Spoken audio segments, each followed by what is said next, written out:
Hola, buenas tardes. Un nuevo diálogo de futuro y esta vez tengo el gustazo de estar hablando con Jorge López Conde.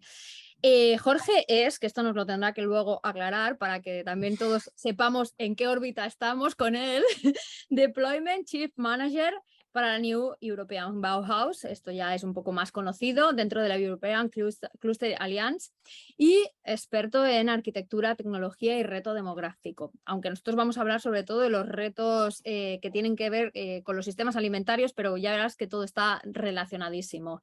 Dentro de la Fundación Cotec, para la innovación como motor de desarrollo económico y social. Ya vamos viendo las relaciones. También es fundador de la Agencia del Futuro, donde han creado un observatorio, el Observatorio de la Población, de la Despoblación, al contrario, perdón, y fue comisario de la exposición de la ciudad del futuro de la Huerta a la Mesa en Centro en el Palacio Cibeles. Esto, entre muchas otras cosas que hace, que no son pocas, yo invito a que le sigáis en LinkedIn y podréis ver más cosas de ellos. Bueno, lo primero, Jorge, ¿qué tal? Bienvenido. Muy bien, la verdad, muchas gracias. Encantado de estar aquí. Pues nada, yo Y también. Pues nada, ya espero sabes que que podamos aclarar eso, por lo menos a poner un poco de luz los desde tu temas. parte y desde tus Sí, conocimientos y ahí, o sea, más que aclarar, yo creo que al final lo importante es tener puntos de vista, que nos sí, den, que no nos den un único punto de vista, sino que nos den la posibilidad de cada uno ir explorando lo que nos parece más interesante. Y creo que en ese aspecto tú abres mucha luz. Vamos a hablar del futuro de los sistemas alimentarios urbanos. Ahí queda eso, que no es poca cosa, ¿vale? Para mí una de las preguntas así más inmediatas es, porque claro, no estamos hablando del futuro de la alimentación únicamente, sino de los sistemas alimentarios, que al final son los que nos proveen o nos hacen llegar ese alimento a la mesa, que al final es como de alguna forma uno de los, vamos, no es de alguna forma, es una de las necesidades humanas más básicas y uno de los principios fundamentales y cada vez parece más complicado, sobre todo en el momento en el que estamos con esta crisis económica tan fuerte. Entonces, en un entorno en el que vivimos tan global y tan privatizado, que también es uno de los elementos más importantes, ¿cómo resumirías tú la situación actual de esos sistemas alimentarios? Ponnos base, Jorge. pues bueno, lo primero es que estamos dentro de un ecosistema, entonces eso lo cambia todo y no todo gira a nuestro alrededor y no somos el centro de. Entonces esto que ahora se llama el antropoceno es una de las primeras cosas que tenemos que asimilar o que conocer y reconocer, ¿no?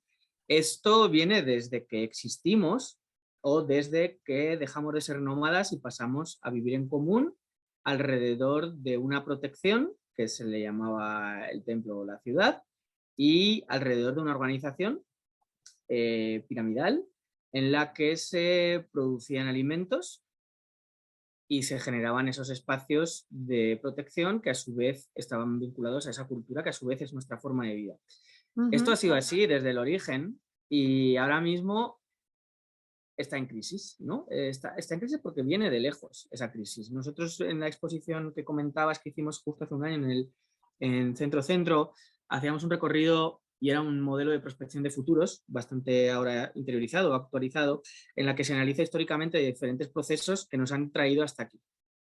La crisis actual no es una crisis, digamos, vinculada a la guerra, sino que la guerra ha hecho ver que es una crisis que está muchísimo más intrínseca a nuestra forma de vida y que nos afecta directamente en cada una de las acciones de nuestro día a día, con lo cual se complejiza todo. Por otro lado, estamos en una red que es cada vez más compleja y que de alguna manera cada vez entendemos menos porque hemos estado cambiando muchas de nuestras relaciones con esos orígenes o con esos vínculos con nuestras esencias o nuestras entidades como ser humano, que luego las hemos tapado con identidades, las estamos moviendo en base a otros temas políticos que tienen que ver con la figura del Estado o no, etcétera, etcétera. Pero como bien decías, esa forma de alimentarnos que está vinculada a nuestra forma de vivir y a su vez a nuestra forma de relacionarnos con ese territorio, ahora mismo está en crisis. Está en crisis porque obviamente este modelo exponencial de crecimiento no lo permite el propio planeta. Con un dato bastante tonto, entre comillas, que ya se celebró en julio, y es que consumimos los recursos del planeta ahora era el 27 o 28 de julio de este año. Hace 30 años lo hacíamos en el final del año, en noviembre, diciembre, y hace 40 años era en el año, ¿no? Es decir, que este crecimiento exponencial de agotamiento de los recursos ahora está llevando a situaciones de problemas muy relevantes que están ampliando el hambre, que están ampliando los problemas de alimentación vinculados a estas formas de vida, pues ya sea con la obesidad infantil, etcétera, etcétera. Entonces está todo muy relacionado y muy vinculado. Total. Bueno, ya nos has vinculado temas que tienen que ver con política, con temas con territorio, con nuestra organización como comunidades, que tienen que ver con nuestra cultura y con todo lo que es el desarrollo económico que hemos vivido en los no sé cuántos años pasados, que al final es donde derivamos hoy, ¿no? O sea, un poco también es muy interesante porque al final uno cuando presta atención atrás empieza a entender qué es lo que está pasando en el presente, que no es algo como que me parece muy interesante esto de que la guerra no es la causa, es la evidencia al final, ¿no? Es la evidencia que nos ha dado el dónde estamos, ¿no? Bueno, y la guerra está demostrando muchas cosas que son sorprendentes incluso para los que estábamos estudiándolo. Es decir, hemos aprendido que esas tierras tan fértiles, esas tierras negras, eran la base sobre la que se estaba sustentando el modelo económico alimentario de regiones como por ejemplo donde surge el origen de toda nuestra civilización. Es decir, puede haber una hambruna en Egipto vinculada al trigo, o sea, alimentos básicos de nuestra dieta, en el lugar donde se empezó a cultivar ese trigo. Es decir, esas personas que estaban organizadas a través del trigo abandonaron esa esencia y ahora mismo van a pasar hambre porque perdieron esa relación, ese vínculo con esa esencia, con ese origen. Nosotros hablábamos en la exposición de tres desconexiones. La primera es la idea del paraíso, en la que tenemos que cultivar y arar la tierra, hacerle daño a la tierra para producir nuestro alimento. La segunda es en el descubrimiento de América, donde se comienza esa idea de que el crecimiento puede ser exponencial o por lo menos lineal, y que el alimento e incluso el propio planeta puede ser dominado por el hombre. Y la tercera desconexión es esa revolución industrial a través de esas máquinas y de esos inventos, como puede ser el tren o el vapor y el hierro o el vidrio, que hacen que ese dominio se ejecute, se desarrolle, ¿no? Y por otro lado, con, digamos, Internet, ese crecimiento ya se hace exponencial y hacemos esa cuarta desconexión, que es la pérdida total de control o conocimiento sobre la forma de alimentarnos. Esto lo hemos vivido en España específicamente, o muy bien, claramente, porque todos, de alguna manera, estamos relacionados a lo rural, al mundo origen, que se denomina en algunos otros contextos, que es de donde procede ese alimento. Todos hemos tenido un huerto o hemos visto a nuestro abuelo o a nuestro bisabuelo cultivar el huerto. Ahora mismo nos cuesta incluso hasta localizar los productos en su calendario de producción y por supuesto ya no te digo el saber cuánto produce un huerto o cuánta tierra necesitamos para poder alimentarnos. Estos son preguntas muy básicas que van directamente relacionadas con ese fin del planeta, ¿no? O esa no existencia de un planeta B. Sí. Wow, 4 desconexiones, ¿vale? O sea, yo creo que tendríamos que tomar mucha nota de ella. Y hablas de los huertos y de que todos hemos tenido alguna referencia. Creo que algunos todavía somos afortunados. No sé, en tanto en cuanto los más pequeños tienen esas referencias, ¿eh? Porque ya se habla hace mucho tiempo de aquello de que los niños pensaban esto de que los pollos nacían directamente en el supermercado. O sea, claro, esa desconexión... Nosotros nos reíamos de eso. Incluso a temas conflictivos como y no voy a entrar en cuestionamientos éticos, que son, o sea, el no comer animales, porque realmente hemos asociado casi los animales a todos los animales de compañía, y esto entre los niños cada vez es más, porque no entienden el ciclo, al final natural también de lo que es la alimentación y muchas otras cosas.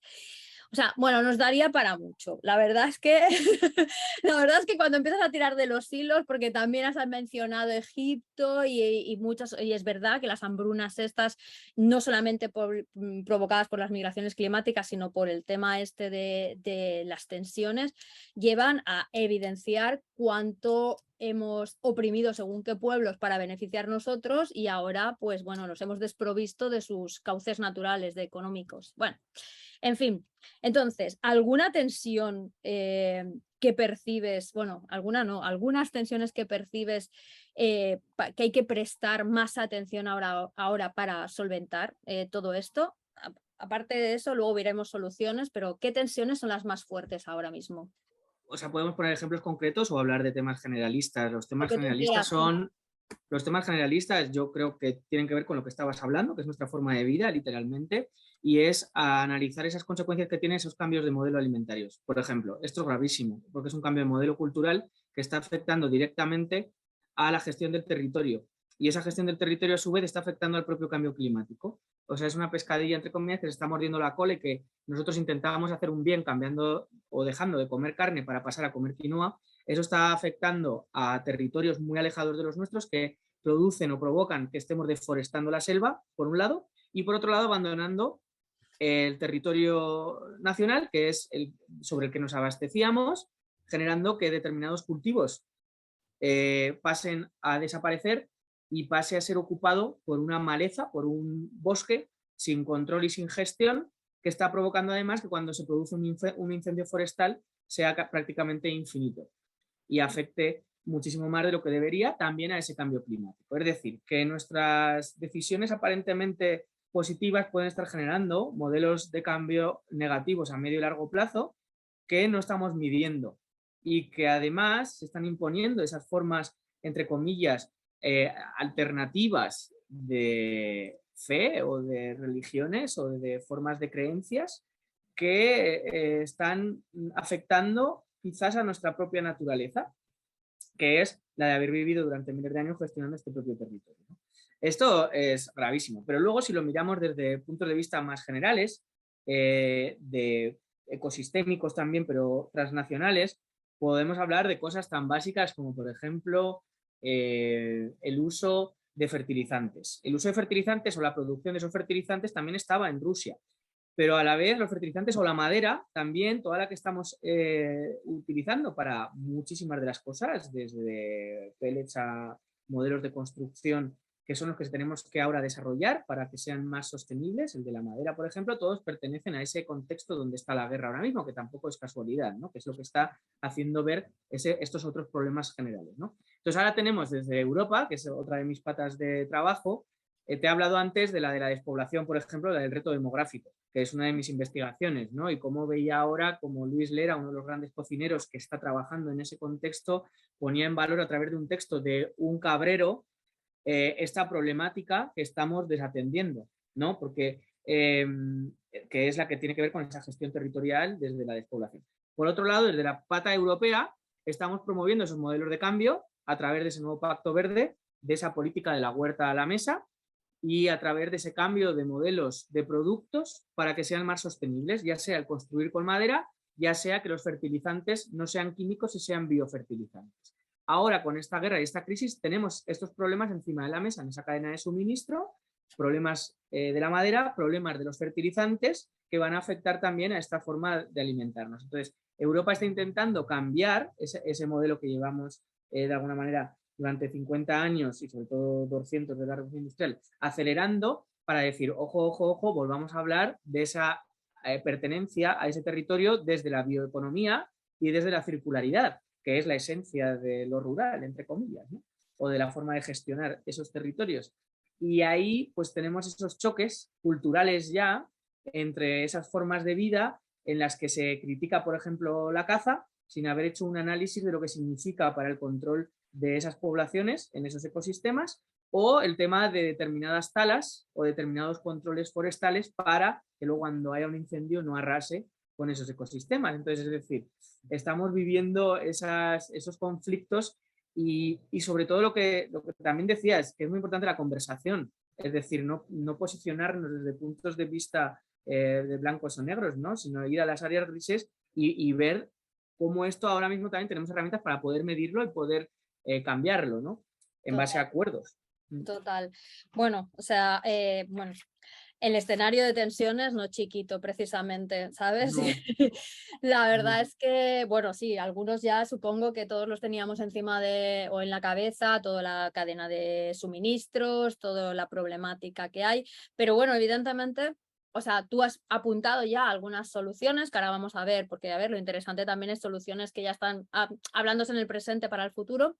Muchas de ellas vinculadas, como decimos, eso, a la sostenibilidad, a nuevos tipos de economía, pero claro, luego viene, que a mí me encanta esta frase siempre de lo de los futuros preferibles y siempre hay alguien que dice, bueno, preferible para quién, ¿no? Entonces es ese choque cultural o esa tensión que vuelve a surgir en conflicto de, bueno, o sea, que a veces es cultural, a veces es político, a veces es económico, no se sabe, pero siempre hay alguien que no le acaba de agradar y entonces ahí está un poco, yo creo que el kit de la cuestión, ¿no? No es que no hayan soluciones, es que para llegar a las soluciones hay que llegar a grandes consensos y ahora mismo yo creo que es un gran problema el encontrar los consensos. Entonces, pongámonos en el mejor de los escenarios a ver si conseguimos esos consensos, ¿vale? Entre las soluciones que yo he apuntado aquí y que tú puedes introducir más si quieres, hablábamos, porque tú y yo también hemos hablado ya previamente, hablábamos de que la alimentación de kilómetro cero y las economías locales podían ser una de ellas. Explícanos un poco más qué es, porque a veces no hay quien todavía no lo maneja bien, y qué nos ofrece, y también qué frenos, qué impedimentos puede tener. Mm. Yo, el consenso es una palabra también muy utilizada como la democracia o la paz, que a veces tengo hasta dudas ya, porque determinados consensos quizás nos están llevando a que no haya, entre comillas, determinadas imposiciones de visiones que ahora mismo igual habría que decir, no, es que hay que ir por aquí, ¿no? Eso por un lado. Pero por otro lado, para mí el consenso tiene que ver más con utilizar lenguajes comunes. En el sentido, o por cómo explicártelo, para mí un consenso ahora mismo es los objetivos de desarrollo sostenible. Un Bueno, consenso desde el que trabajar. Es decir, esto, luego ya a la hora de tomar decisiones habrá diferencias de opiniones y habrá errores y aprendizajes y tendremos que ir mejorando en base también a un método que quizás ahora parece una locura, pero es el método científico, que por otro lado también está en la esencia o el problema de determinados desarrollos que nos han traído hasta aquí. Entonces también hay que ponerlo en crítica o en crisis, como algunas instituciones, pero no podemos estar barriendo o limpiando todo y tener que volver a empezar desde cero, ¿no? Entre comillas, porque a veces también parece esto, ¿no? Es como, no, es que ahora, por ejemplo, es eso, la caza es mala, la carne es mala.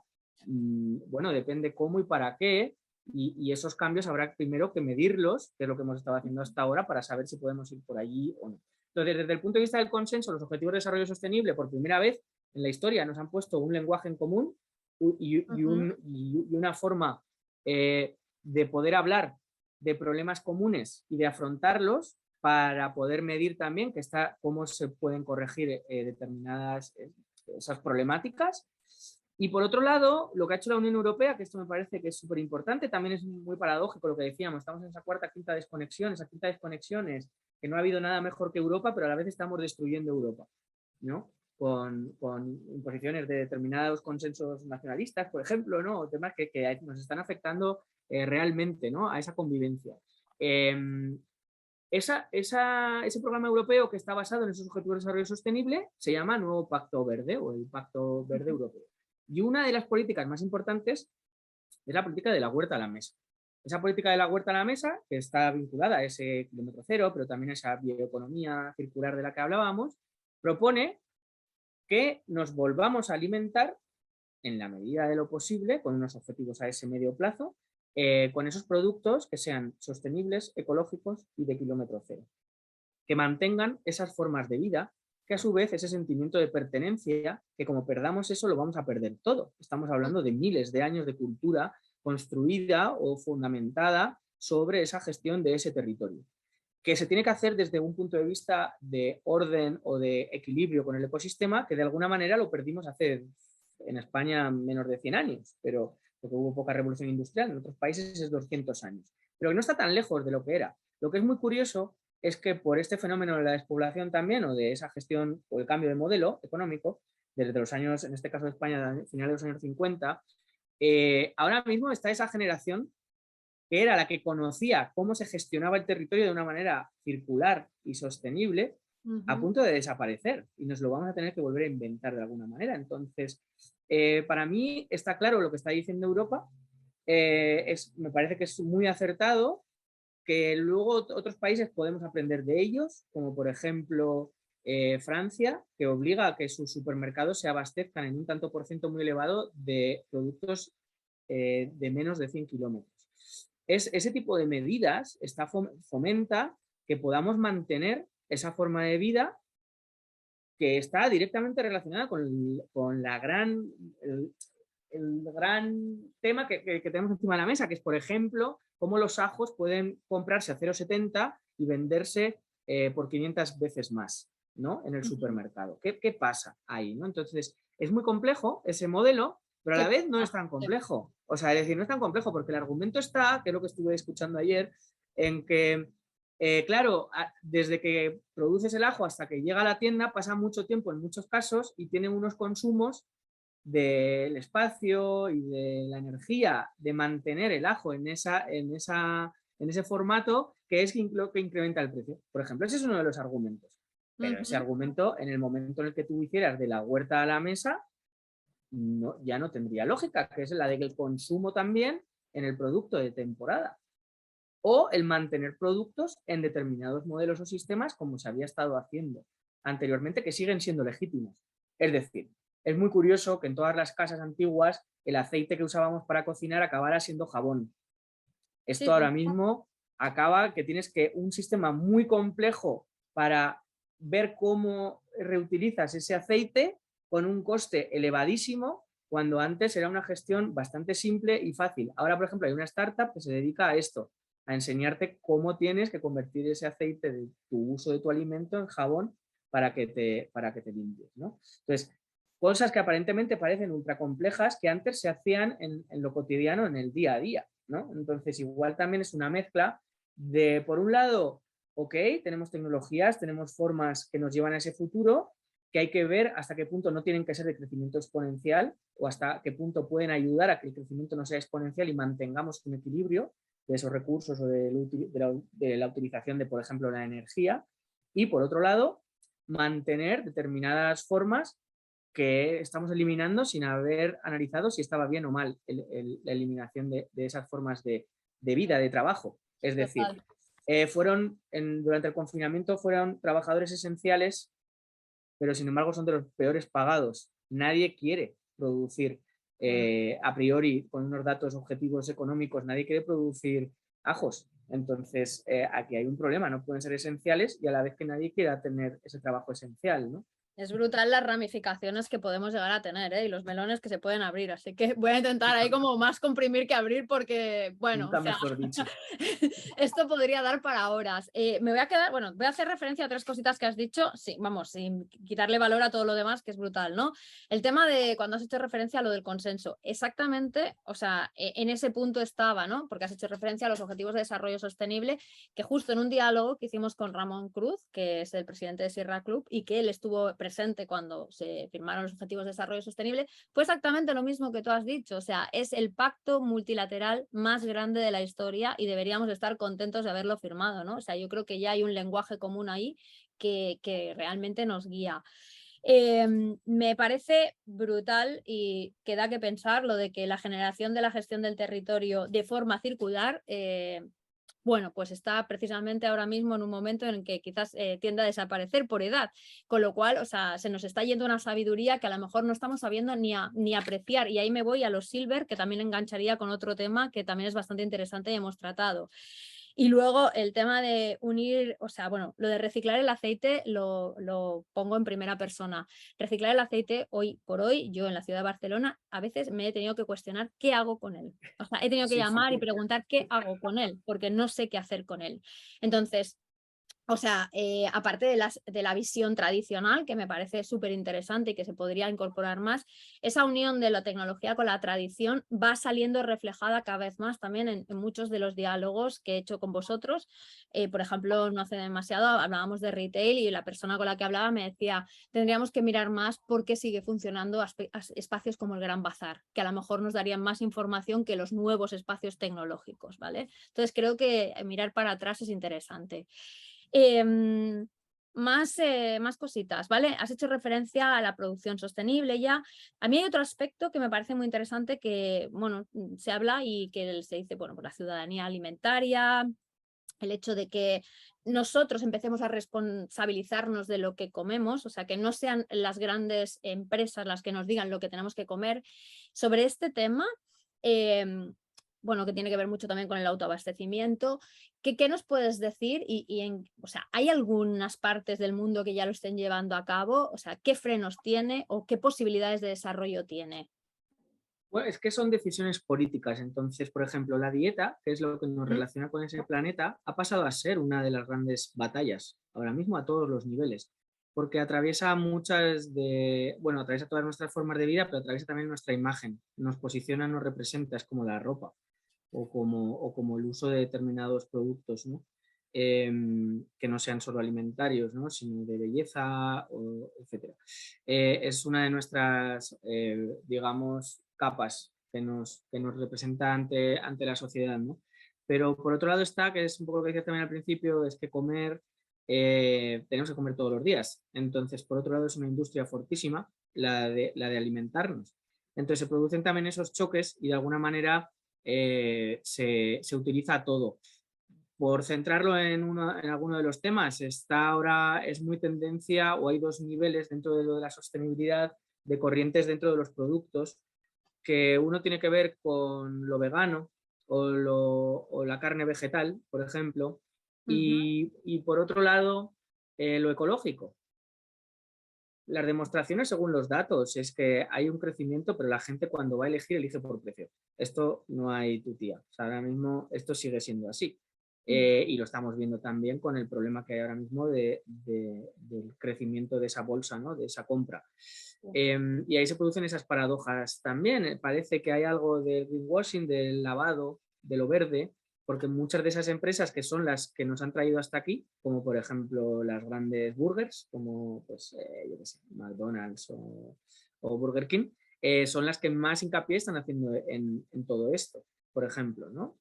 Y yo creo que nada es casualidad.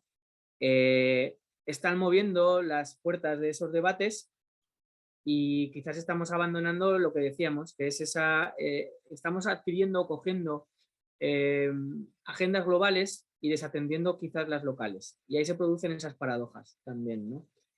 Eh, Respecto a lo que estás diciendo, también hay cosas muy positivas de qué podemos hacer desde nuestro punto de vista. Entonces, yo muy cerquita de donde vivo, estoy aquí en Madrid, entre Plaza Castilla y La Ventilla, pues hay un supermercado que es una cooperativa y que tú tienes que trabajar en el supermercado cooperativa para poder tener acceso a esos alimentos que además tienen ese origen súper trabajado, que ese origen súper trabajado también deberíamos verlo en las etiquetas, es decir, todo el tema del etiquetado, de la trazabilidad del producto, de conocer de dónde viene, empoderaría mucho, pero por otro lado, todas las políticas que se desarrollan alrededor de eso cuesta mucho que sean transparentes, cuesta mucho y ahí es donde ya empiezas a pensar, que es por lo que acababa de relacionarlo con estas grandes empresas, de que quizás tienen el poder, porque obviamente las cifras ahora no me acuerdo, pero eran brutales, no sé si el 80 y pico por ciento de los alimentos estaban en manos de 10 compañías o de 10 multicompañías. Entonces, claro, esto te hace plantearte esas situaciones, pero eso, insisto, es un tema muy global. En cuanto a España, tenemos características únicas que son fundamentales, como por ejemplo que estamos alimentando a más de 500 europeos, más de 500 millones de europeos al año con producto fresco, que viene del huerto del campo español, en muchos casos de Almería. Eso es una ventaja. Es decir, nosotros no tenemos muchos de los problemas que pueden tener otros países. Somos un país productor, quizás debería ser esa una de nuestras banderas. Quizás deberíamos eliminar o intentar abstraernos de esos debates globales e intentar potenciar nuestra forma de relacionarnos con ese territorio desde este punto de vista. Quizás el modelo de ejemplo somos nosotros. Esto es algo que tiene que ver mucho también con nuestra forma de ser, que quizás no lo ponemos en valor. Total. No, no, o sea, muy interesante, la verdad. O sea, bueno, o sea, me gusta porque de alguna forma, o sea, en ti hay una constante que es el ligarlo al territorio y creo que es muy interesante estar como consciente de ello, ¿sabes? Porque no creo que todo el mundo, o sea, sea tan consciente de al final, pues todo lo de lo que estamos hablando tiene que ver mucho con lo que has hablado, territorio, sentimiento de pertenencia, un montón de cosas y bueno, o sea, economía, cultura, todo lo local, ¿no? De alguna forma con lo que contamos. Has hecho referencia a algo que también me parece brutal, ¿no? Que es como que al final la sensación esa de que todo cambio que llega se convierte en un marketing de nuevas necesidades, ¿sabes? O sea, que absorben grandes compañías y que nos hacen creer que es lo que necesitamos ahora y bueno, hay que comprarlo, ¿no? Y que la dieta al final no deje de ser otra moda más, también es terrible, ¿no? Porque al final sí es cierto que cada vez más es una capa que nos hace proyectarnos, pero wow, o sea, o sea, consecuencias de qué, ¿no? O sea, son aspectos que realmente me parecen como que darían, o sea, para tratarlos con mucha más profundidad, ¿no? Aportando soluciones, ya hemos visto temas relacionados con el kilómetro cero, con la ciudadanía alimentaria bueno, ciudadanía, sí, alimentaria, la sostenibilidad. Has hablado de las cooperativas, que ciertamente llevan ya bastante tiempo funcionando y que creo que hay una alternativa muy interesante ahí, toda la trazabilidad, etiquetado. Así en unos minutos que nos quedan, alguna solución más, alguna visión más que veas o alguna alerta más, o sea, algo con lo que quieras concluir, Jorge. Sí, yo creo que hay diferentes capas y soluciones que son muy interesantes, que están a nivel, que podemos aprenderlas mirando fuera de nuestra burbuja en realidad y con otras ópticas y que están en todas esas escalas. Eh, y, y que hay de todos los niveles. Por ejemplo, tú tienes aplicaciones que miden tu huella de carbono de cada uno de tus actos.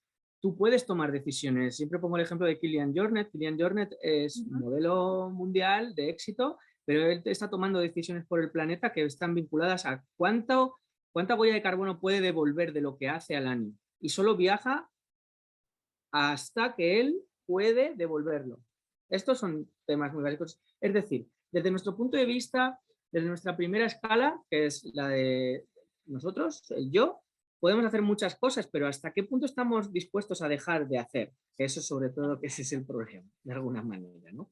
Y eso tiene que ver con otras formas de vida que estarían vinculadas, pues yo antes, ayer leía Kanye West que hablaba de cuál era el futuro o cuál era su futuro después de hacer ropa gratis, que es lo que quiere hacer ahora, porque es lo que nos merecemos porque somos libres. Y él decía, los monasterios. Eso es súper radical en realidad, porque esa ha sido nuestra construcción y nuestra relación con el territorio de alguna manera y nuestra construcción cultural, por un lado, y es arquitectura. Entonces ahí entraríamos en la siguiente capa, que es la relación con esa manera de vivir en común y a su vez cómo eso, la arquitectura atraviesa todas las escalas, desde ¿cuánta dieta necesitamos? Esa dieta hace que luego necesitemos una tierra. ¿Cuánta tierra necesitamos para tener esa dieta? ¿Cuáles son los recursos que consumen esa dieta? ¿Cómo podemos llegar a saberlo? Esa trazabilidad y ese gasto de todo, de planeta, del agua, de energía, de personas que están trabajando, cuánto están cobrando, etc. Pero luego es cuánta casa necesitamos. Porque esta es otra de las grandes preguntas. ¿Cuánto espacio necesitamos para poder relacionarnos entre nosotros y el planeta, por ejemplo? Esas tres preguntas, yo ahora mismo no tengo una respuesta y estoy preparando un libro al respecto. Entonces eso es muy importante. Por otro lado están esas escalas de la economía, y en esa escala de la economía tenemos grandes ejemplos. El trabajo que ha hecho B Corp, o que está haciendo B Corp, es increíble, y yo siempre lo pongo como ejemplo. Una de las mejores cosas que hice en el confinamiento fue hacerme uno de los cursos de B Corp para hacerme la propia auditoría interna mía, o de mi empresa, o de mí mismo, y ver cómo se puede, cómo te ayuda a pensar desde otros puntos de vista. Y luego, como tenemos empresas en España que son muy relevantes en este sentido, y yo tengo la suerte de trabajar ahora mismo con Capsa Vida, que pertenece a Central Lechera Asturiana, y como ellos, que son una cooperativa, están trabajando desde esta óptica B Corp también, dando respuesta por un lado a los objetivos de desarrollo sostenible y por otro lado al territorio o al origen donde ellos están y de dónde son y cómo tienen que mantener esa forma de vida o cómo quieren mantener esa forma de vida. Entonces, yo esto creo que es muy importante. Por otro lado, a nivel político o público, hay muchos trabajos en muchos ayuntamientos de todo color político. Eso también es muy importante porque estamos dando respuestas a los objetivos de desarrollo sostenible, con lo cual estamos en ese lenguaje común y es muy difícil que determinadas ideologías impidan este cambio. Y te puedo hablar de varios ejemplos. No es casualidad que Barcelona tenga en Mercabarna la primera línea específica de producto ecológico, No es casualidad que sea una de las grandes industrias dentro del sector primario, el ecológico, y que eso tiene que ser un modelo. Pero tampoco es casualidad que Madrid tenga el bosque metropolitano y tenga esas políticas de cambio de gestión territorial del propio ayuntamiento en busca de ese equilibrio con ese territorio, ¿no? Y a su vez, como Mercamadrid hizo que en España, por ejemplo, no hubiera una rotura de suministro en la crisis del coronavirus cuando sí la había en Estados Unidos, ¿no? Ahí quiere decir que muchas de las estructuras están funcionando y que hay muchos proyectos que se están desarrollando para que ese equilibrio suceda. Lo que decíamos también, que el futuro ya está aquí, ¿no? Y luego hay casos donde se mezcla todo, que es el último ejemplo que me gustaría poner, que es el público-privado, que es lo que nos está diciendo Europa, que es un ejemplo que explica perfectamente cómo es Europa, que explica perfectamente la nueva Bauhaus europea y ese equilibrio entre la huerta y la mesa, la ciudad y lo rural, que es el AgroLab del IMIDRA, que desarrolla con los hermanos Sandoval en el Escorial, y que no es casualidad que se desarrolle en el Escorial, que fue un antiguo monasterio por donde entraban esos productos americanos y que produjeron ese renacimiento, y que hoy sigue siendo un laboratorio para poder producir producto ecológico que se estaba perdiendo con semillas antiguas y que eso llegue a la mesa directamente, en este caso de un restaurante que hace gala o que su identidad es justo mostrar esos productos, ¿no? Por supuesto, es un laboratorio que trabaja con esa economía social del tercer sector para integrar a personas que están en riesgo de exclusión y trabaja en ese límite entre la ciudad y el campo, ¿no? Entonces, esto para mí sería como el ejemplo final y perfecto de modelos que ahora mismo están funcionando. Wow. Bueno, o sea, eres un pozo de ejemplos, Jorge. O sea, te invitaría, en otra te voy a invitar solamente para una relación de ejemplos. Me va a quedar como conclusión, o sea, como punto Bueno, final. Nos abres un montón de preguntas, o sea, estos son melones, cuánto espacio necesitamos, cuánto estamos dispuestos a renunciar del consumo, qué relación tenemos con el territorio, o sea, hay un montón de preguntas. Creo que las respuestas, tú mismo has dicho que tienen que estar muy vinculadas precisamente eso al territorio y la sostenibilidad. Y con ejemplos, o sea, absolutamente valiosos. Jorge, mil gracias. O sea, no gracias me a ti, puedo decir Gemma, ha sido nada un más. placer. O sea, un gustazo y siempre que hablo contigo, o sea, es que no cierro, o sea, siempre estaría abriendo. Lo que pasa es que en algún momento tengo que parar, pero mil gracias por todo lo que sumas, de verdad, Jorge, un montón. Nada, gracias a ti, ha sido un placer enorme. Hablamos Un cuando quieras. abrazo, cuídate. Chao, adiós. Chao.